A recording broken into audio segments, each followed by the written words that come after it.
Вие съвсем тържествено, съвсем конституционно и съвсем съзнателно връчихте този кабинет в ръцете на ГЕРБ и там, когото искате още друг. Ще отговоря на този въпрос, но ми позволете преди него нещо, което се случи в последните минути. Не знам дали вашите зрители са го видяли, но Живко Коцев току-що... Оттегли оставката си, да. Не оттегли оставката си сам. Каза, че е бил заплашван под натиск от висши лица в прокуратурата. Ако това е главният прокурор на страната и ако той е заплашвал главния секретар и под натиск, това е престъпление, между другото, го е накарал да си даде оставката преди 2 дни. Това за мен е връщане към мутренските години. Ако това е вярно, аз се надявам веднага да бъде сезирана, да се самосезира Даниела Талева, защото вече имаме съдия, който може да разследва главния прокурор и веднага да се започва това разследване. Това е недопустимо. Това е най-висшата длъжност, професионалната длъжност в българската полиция. Така че аз съм така, може би, доволен да видя, че има и други хора, които са готови да застанат срещу тази машина, защото другото, което се каза, и тук връщам към вашия въпрос за министъра. Другият човек, който премиера каза, че слага директен натиск, е и министър Калин Стоянов. Не е страшен сравнение, ако за човека, който го е заплашил, е лично главния прокурор. Това вече е страшно. Това е тази перманентна власт. Това е дълбоката държава, която тръгва срещу теб. И защо? Защо Димитър Главчев, явно някой друг му е наредил кабинет. Аз съм абсолютно сигурен в това. Даже мога да предположа, че това е директно господин Пеевски и господин Борисов. Нямам съмнение. Така че господин Главчев е нямал за нито един министър правото да вземе самостоятелно решение. Това съм сигурен. Но безобразието къде идва? Слагаш най-нехаресвания от втората политическа партия министър и едновременно с това използваш прокуратурата да заплашиш главния секретар. Това всъщност ми показа как би изглеждала България след изборите. Тези хора се връщат, те забравиха къде са. Те се връщат обратно в тези години, които всички си мислиха, че сме част от историята. А вие къде бяхте, господин Петков, когато правихте тези промени в Конституцията, в които бяхте наясно, че изброените от вас длъжности изцяло са всъщност хора, които са членове или близки до ГЕРБ? Първото голямо нарушение е, че той идва с готов кабинет, слагайки министри, които в последните 3 месеца сме заявявали, че са опасност за изборите, че са опасност за българската демокрация и са част от завзетата държава. Ние това сме го казвали многократно и той го слага. Тук не е проблема, че е господин Главчев. Проблема е кой е наредил кабинета на господин Главчев. Конституцията никъде не казва да се даде мандата на премиер и този премиер да отиде пред някакви задкулисни сили и те да му наредят кабинета. Това е престъпление. Как се редят според вас кабинетите? Така се редят. Питаш няколко, ти не можеш да имаш впечатления за 20 позиции. Но вижте, когато... Винаги всъщност къде е проблема и на господин Пеевски и на господин Борисов? Те винаги нямат мярка. Отиват една стъпка повече. Те имат много кадри в МВР. Идеята да сложиш точно Калин Стоянов е идеята да взривиш демократичната общност. Да й кажеш, мен не ме интересува от вас. Това демократичната общност сте вие и БСП.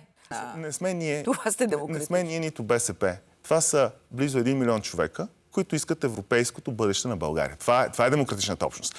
И с това поведение, което направиха, с това изнагляване, с тези позиции и едновременно с това с заплаха на главния секретар да си подаде оставката, което е чисто престъпление, а те казаха, тези 1 милион човека не ни интересуват. Знаете ли, вие не признавате грешка. Това с Конституцията беше идеално. Напротив. Правиме много грешки. Много грешки правим. Но нито една грешка не правиме на база на това, че предаваме нашите избиратели. Сериозно ли говорите? Абсолютно. На 100%. Преди изборите тук, преди 10 месеца, вие сте гостували, Асен Василев е гостувал и сте казвали никога с ГЕРБ и ДПС. Кога можеш да ги предадат? Това е преди 10 месеца само. Ще ви кажа на 17 март само, още по-скоро. Ако на 17 март бяхме казали, знаете ли, айде да си продължаваме да си управляваме. Да, ще подпишем един договор за реформите в правосъдната система, в регулаторите, без дата. Докато Пеевски управлява ГЕРБ, ние няма да влеземе в никаква коалиция с тях. Независимо от резултатите в изборите. Тук има много хора в ГЕРБ, които ще ме разберат. ние няма да влеземе в коалиция с тях. А вие защо преговаряхте, господин Петков, Ще с ви кажа. Пеевски и то от името на Борисов? Ще ви кажа. Значи ние... В неговия кабинет. Абсолютно, Пеевски го каза. абсолютно. Двамата сте си стоели и сте си писали Во- споразумение. Въобще не отричам, че в последните 9 месеца ние имахме стотици, не знам дали са 100 срещи, ама много срещи бяха. Къде дойде реалният проблем? Когато трябваше да предадат властта, реалната власт, не на закони, не на хартия. И в този момент те ни предложиха... Коя е реалната власт? Реалната власт е когато трябва да сложиш реални хора за тези закони. Когато можеш да кажеш, аз съм готов да загуба контрол във Висшия съдебен съвет.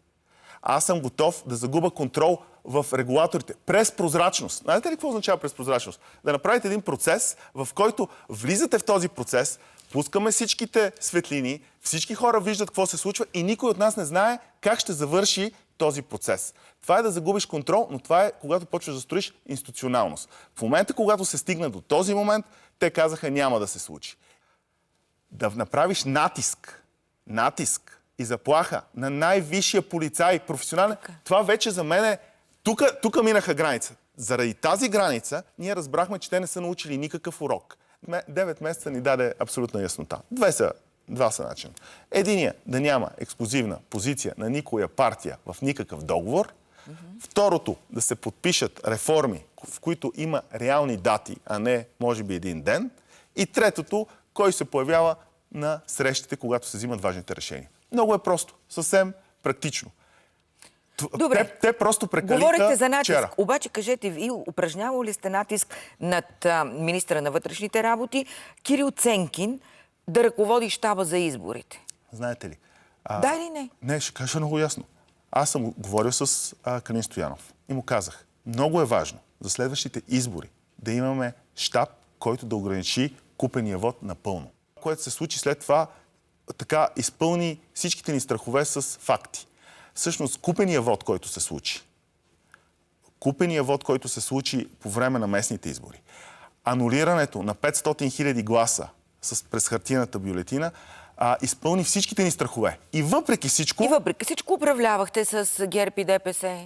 И въпреки всичко. Не. Въпреки, че това, което се случи с машинния вод, който беше отменен, въпреки 400 хиляди недействителни бюлетини, вие не поставихте нито веднъж въпроса за машинното гласуване, а то беше важно. Аз лично направих протест, ако си спомняте. Да, аз питам там с Пеевски, с Борисов дали сте говорили. Дали е било част от разговорите ви с дамското каре от ГЕРБ? Абсолютно. Как така премиера Денков разбра онзи ден, че Пеевски е най-голямото зло в българската политика? Цитирам по памет, но мисля, че същността. Как така разбрахте, че министри, които вие сте назначили, всъщност са били на ГЕРБ? Признавате си го, ма преди казвахте наши са. Как тези неща Как може премиера Денков да не попита нито веднъж министъра си, който твърди, че вие и Божанов сте го заплашвали? И върху това да има някакво було на мълчание. Напротив. Така да се управлява. Ден да мине, друг да дойде. Помните ли кога поискахме за пръв път Калин Стоянов в оставката му? Помня. И после се умълчахте. След протеста. И умълчахте се после. Така.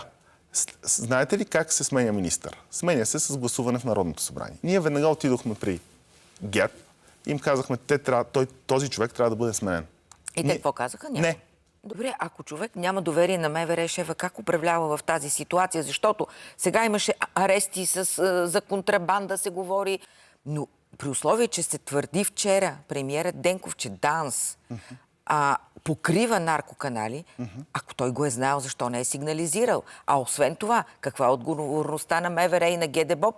Също представлявали от Калин Стоянов? Да, сега само да кажа за много кратък ДАНС. отговор, моля. Значи Петя Банкова спира 170 кг, Изтече почти време. 170 кг кокаин.